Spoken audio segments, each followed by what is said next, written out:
Oke, gua akan ngebahas figur Thor terbaru dari film terbarunya pula, yaitu Thor Love and Thunder. Ini figur Thor kesekian yang dibuat, kurang lebih mungkin dari awal MCU sampai sekarang mungkin udah ada sekitar 6 atau 7 figur Thor Marvel Legend ya. Balutan armor Thor yang ini ngambil inspirasi dari komik. Dari ada adegan komik yang Thor memakai balutan armor emas, dan film ini mengambil inspirasi armor dari komik tersebut. Kalian bisa lihat seperti ini, masih packaging biasa ya, dengan artwork di samping kiri dan kanan. Terus lalu ada di belakang penjelasan dengan bahasa Inggris dan berbagai bahasa lainnya. Terus di sini juga ada deretan lini figur yang terdapat di seri ini. Jadi kalau kalian beli ini satu set, kalian bisa bikin si Korgnya. Gitu. Kalau untuk karakter lain, gue masih belum tahu akan ngambil atau mengoleksi atau enggak, karena gue fokus di karakter tertentu. Jadi buat kalian yang ngincer karakter-karakter dari wave ini, gue bisa menyarankan ngambil Thor sama Mighty Thor-nya. Mighty Thor nih paling susah pasti, karena orang kan ngincer. Terus gore juga boleh, sama Valkyrie-nya. Sisanya sih kalau menurut gue, kalau kalian punya rezeki lebih atau pengen iseng koleksi boleh lah. Tapi kalau dua ini yang kayak semacam kayak Guardian of Galaxy ini menanggung, mendingan ntar aja, karena kan mereka kan rilis filmnya nanti. Jadi nggak usah beli buru-buru deh sekarang gitu loh. Oke, gue akan bahas lebih lanjut di dalamnya seperti apa. Mari kita masuk ke adegan berikutnya. Ini bentuk penampakan figur Thor dari dalam setelah gue buka box bagian luarnya. Dia kalau kalian bisa lihat lebih detail, kalau ini gue buka ya. Gue buka dahulu. Ada background di box bagian dalam dengan nuansa movie-nya. Jadi kalian kalau mau majang figur dengan ada background seperti ini bisa. Tapi biasanya sih jarang ya. Terus untuk bagian figurnya sendiri kalian bisa lihat cuman dapat palu Stormbreaker dan satu aksesoris tangan ya. Cuman kalau menurut gue Stormbreaker-nya rada kecil ya dibanding yang versi-versi sebelumnya. Nanti akan di akhir video gue akan compare dengan figur Thor sebelumnya yang di Endgame ya. Endgame sama Infinity War. Nah itu nanti gue kasih lihat penampakannya. Apakah benar lebih kecil apa enggak. Untuk figur Thor-nya sendiri kalian bisa lihat ya. Dari muka cukup detail kalau kalian lihat. Nih bagian-bagian sini cukup detail. Terus bagian armornya, bagian sayap, semuanya itu guratan-guratannya ada. Jadi bagi kalian yang demen action figure yang mengedepankan detail dan segi pewarnaan dan segala macem, khusus untuk buatan pabrik Hasbro ini dengan kisaran harga 400-500 sih worth it banget ya di kolek ya. Gitu loh, apalagi kan kemungkinan besar nih. Ini belum tahu apakah nanti Thor akan dimunculkan lagi di film berikutnya atau enggak gitu. Jadi untuk kisaran harga tersebut sih secara sekilas penampakan begini worth it gitu loh. Terus seperti apa bentuk artikulasinya dan kayak apa, gue akan bahas ya setelah ini. Oke, yuk kita lanjut. Ini gue udah buka dan ternyata cukup mengejutkan ya.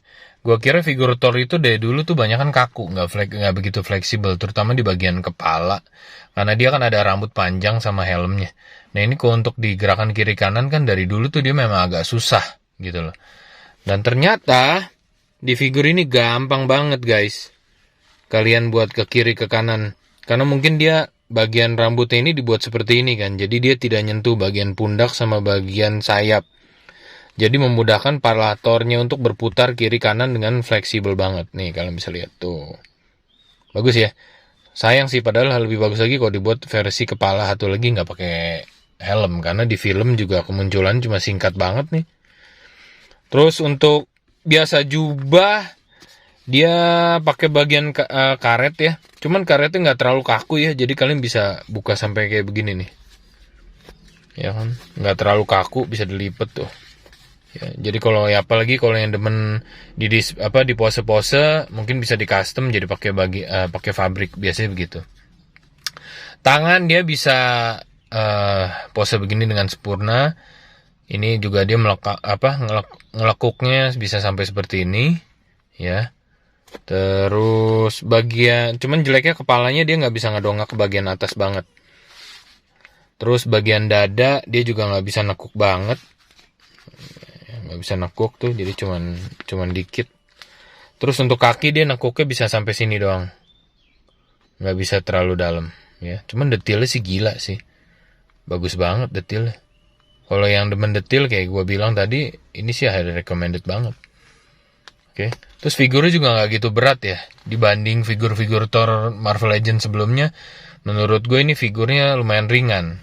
Kalau yang figur dulu tuh kayak yang berat tuh yang dari Avengers Age of Ultron tuh berat banget, terus kakunya setengah mati.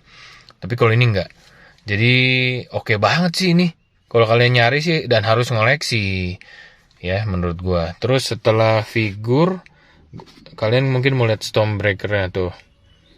Detailnya sama, dia cuman agak lembek ya, jadi itu ngakuk banget. Jadi harus hati-hati nih kalian nyimpennya. Kalau nyimpennya ketindihan sama figur-figur lain dibanding ini pasti bengkoknya cepet nih. Oke. Sama aksesoris tangan. Tuh tangannya teman-teman ngepel doang sih. Tangan kiri doang lagi. Oke lah. Itu aja. Abis ini gue akan compare dengan figur Thor dari Marvel Legends sebelumnya buat kalian lihat komparasinya. Gue akan pajang yang Infinity War sama Endgame karena dia dua seri itu yang punya palu Stormbreaker. Karena menurut gue palu ini rada kekecilan ya, agak ngecil sih, tapi nggak tahu mungkin gue salah. Tapi ntar kan gue compare di akhir scan ya. Oke, thank you. Mari kita menuju comparison skin. Oke, ini seperti janji gue compare ya figur Thor dari yang sebelumnya megang palu Stormbreaker. Dulu ada 2, seingat gue ya, yang dari Infinity War, terus ini yang di Endgame. Oke, semuanya megang palu Stormbreaker. Secara pengamatan gue, palu Stormbreaker yang paling oke itu yang dari Infinity War. Dari detail dan segala macamnya itu terlihat lebih bagus. Kalau kalian gak percaya, gue akan ambil ya satu persatu buat bandingin tiga-tiganya mana yang lebih oke. Ya, secara tinggi badan sih semuanya kurang lebih sama ya, kecuali Thor yang rada gendut agak lebih pendek dibandingkan figur Thor yang lainnya. Ini dia lebih tinggi karena satu dia mungkin pakai helm juga. Tapi mungkin kalau ada palaan mesnya mungkin tingginya sama yang di Infinity. Oke, bentar ya, gue ambil dulu. Ini palu yang dari Endgame, Stormbreaker. Ya, dia clear nggak maksudnya bukan besi, dari besinya cuman ada efek-efek lightningnya. Terus ini yang Infinity. Kelihatan kan bedanya? Kalian lihat deh, dari detailnya, detail kayunya, terus detail besinya, dan terlihat lebih kokoh. Oke. Nah, ini yang dari Love and Thunder kemarin. Nah, sekarang fokus ya. Ini ini Love and Thunder. Terus ini dari Endgame. Nah, ini yang Infinity War. Nah, kelihatan kan bedanya? Lihat, dari gagangnya udah kelihatan. Ini udah kelihatan kayak gagang ranting pohon biasa, men. Ini mah kalau secara logika mah nggak kuat nopang ininya. Dan secara di film pun emang terlihat kan emang palu Stormbreaker itu tiangnya juga lebih gede gitu, dipegang sama Thor juga besar gitu. Kalau dibandingin dua ini jadi kelihatan mini beduanya. Ya kan, dari detailnya juga kalian lihat lebih jelas detail yang Infinity War gitu. Jadi menurut gua kalau kalian pengen pakai Stormbreaker yang oke, ambil yang dari Infinity War. Itu lebih keren. Lebih detail tuh, kalian lihat ya, guratan-guratannya. Oke kan? Detailnya juga lebih bagusan ini, jauh. Gitu. Itulah perbedaan palunya ya guys. Kalau figurnya ya begitu deh. Maksudnya nggak terlalu ngeganggu, secara dari armor juga udah beda. Ya kan, yang ini tornya gendut, ini tornya masih belum, ini tornya udah yang baru. Itu aja review gue buat figur Thor yang dari Love and Thunder. Gue compare sama figur yang Thor lainnya based on dari palunya. Jadi buat yang main palunya seperti apa, ini gue udah compare. Itu aja. Thank you ya buat udah nonton videonya. Semoga bisa memberi masukan ke kalian, figur Thor sama aksesorisnya mana yang lebih oke untuk dikolek. Atau kalian mau kolek semuanya juga gak apa-apa sih, kayak gue. Itu aja.